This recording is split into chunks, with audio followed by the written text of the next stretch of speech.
First thing you want to do is that you want to cut a rectangle of any size that you want out of any color of fabric. The bigger you make the rectangle, the bigger the pillow will be. After you cut out your rectangle, you want to go iron the fabric. When you're done ironing the fabric, you can put a line of glue on one of the edges of the longer side of the rectangle.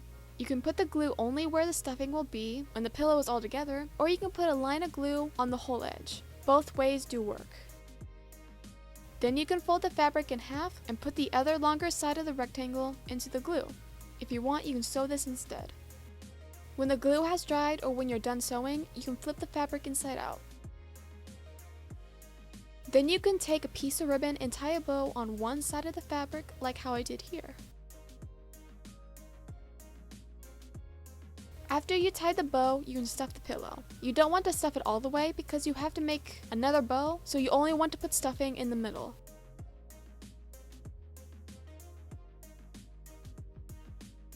When you're done stuffing the pillow, you want to take another piece of ribbon and tie another bow on the end of the pillow that doesn't have a bow. If the fabric doesn't look right where you made the first bow, you can take the first bow off, add more stuffing if you need to, fix the fabric, and tie the bow back on.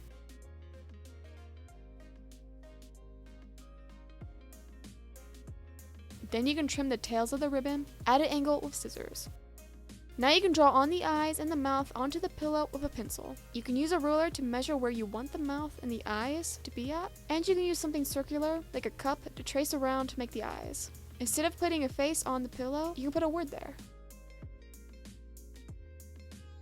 Then you can paint the eyes and the mouth in. If you don't want to paint the face on, you can cut the eyes and the mouth out of fabric, and then you can glue or sew them on.